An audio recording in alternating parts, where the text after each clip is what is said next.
இன்னைக்கு நம்ம பார்க்க போறது ஒரு பிடி கொழுக்கட்டை ஃப்ரைங்க. இதுக்கு வந்து அரிசியை நல்லா கழுவி, பச்சரிசி இருக்கு இல்லையா, அதை நல்லா கழுவி ஆற வச்சு வச்சிருக்கேன். அது வந்து 1 கப் எடுத்திருக்கேன். அதை வந்து நல்லா ஃப்ரை பண்ணிடலாம். அதை வந்து கொஞ்சம் பொரியிற மாதிரி ஒரு 2 மினிட்ஸ் ஃப்ரை பண்ணிடலாம்.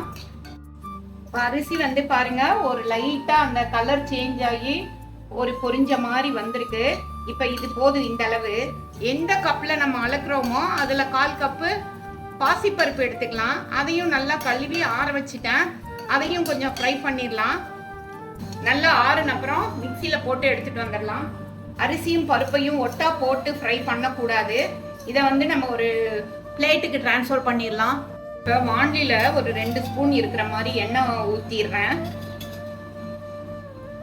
கடுகு குட்டி ஸ்பூன்ல 1 ஸ்பூன் இருக்கிற மாதிரி போட்டாச்சு. உளுத்தம்பருப்பு நல்லா ஒரு 2 ஸ்பூன், அந்த குட்டி ஸ்பூன்லயே 2 ஸ்பூன் இருக்கிற மாதிரி போட்டுக்கலாம்.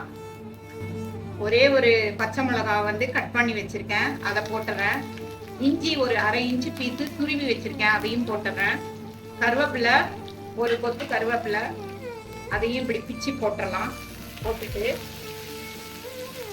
மீடியம் சைஸ் வெங்காயம் அதையும் ஒன்று போட்டாச்சு.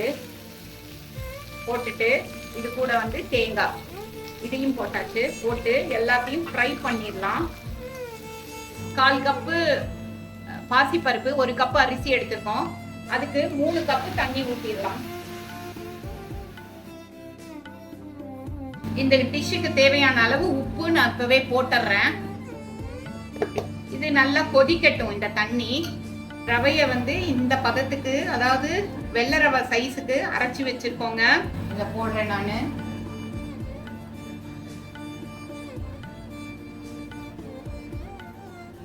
அடுப்பை சிம்ல வச்சுட்டு மெதுவா கலக்கலாங்க. நல்லா கெட்டியாக ஆரம்பிச்சிருச்சு. இன்னும் கொஞ்சம் கெட்டியான அப்புறம் அப்படியே ஒரு 5 மினிட்ஸ்க்கு மூடி வச்சிட்டோம்னா நம்ம சூப்பரா பிடி கொழுக்கட்டை மாவு நம்மளுக்கு தயாராயிரும். பிடி கொழுக்கட்டைய இப்படி இது மாதிரி ஷேப்ல வரிசையா வச்சிடலாங்க. நம்ம இது மாதிரி கொழுக்கட்டைய வரிசையா இது மாதிரி வச்சு 10 மினிட்ஸ் குக்கர்ல வச்சு வேக வச்சு நம்ம எடுத்துடலாம். பாருங்க எவ்வளோ அருமையா நல்லா வெந்து வந்திருக்கு. இது அப்படியேவும் சைட் டிஷ்ஷோட சாப்பிடலாம், இல்லை நான் சொல்ற மாதிரி ஃப்ரை பண்ணியும் சாப்பிடலாங்க. இப்போ நம்ம அதை எப்படி ஃப்ரை பண்றதுன்னு நான் காமிக்கிறேன். இந்த கொழுக்கட்டை வந்து இப்போ நல்லா சூடு ஆற வச்சிடணும். ஆற வச்சுட்டு இப்படி ஸ்லைசஸா கட் பண்ணிடலாம். அடுப்புல வாண்டி வச்சிடுறேன். இப்போ அதுல ஒரு நல்ல ஒரு 2 ஸ்பூன் ஆயில் போட்டுக்கலாம். அதுல கொஞ்சமா கடுகு, கொஞ்சமா உளுத்தம்பருப்பு போட்டுட்டேன். போட்டுட்டு கருவேப்பிலை, ஃப்ளேவருக்கு ஒரே ஒரு பச்சை மிளகாய் கட் பண்ணி வச்சிருக்கேன், அதையும் போட்டுறேன். அப்புறம் ஆனியன்ஸ் ஒரு சின்ன மீடியம் சைஸ் ஆனியன், அதையும் போட்டுடலாம். இது எல்லாமே ஃப்ளேவருக்கு தான். இது கொஞ்சம் நல்லா ஃப்ரை பண்ணிடலாம்.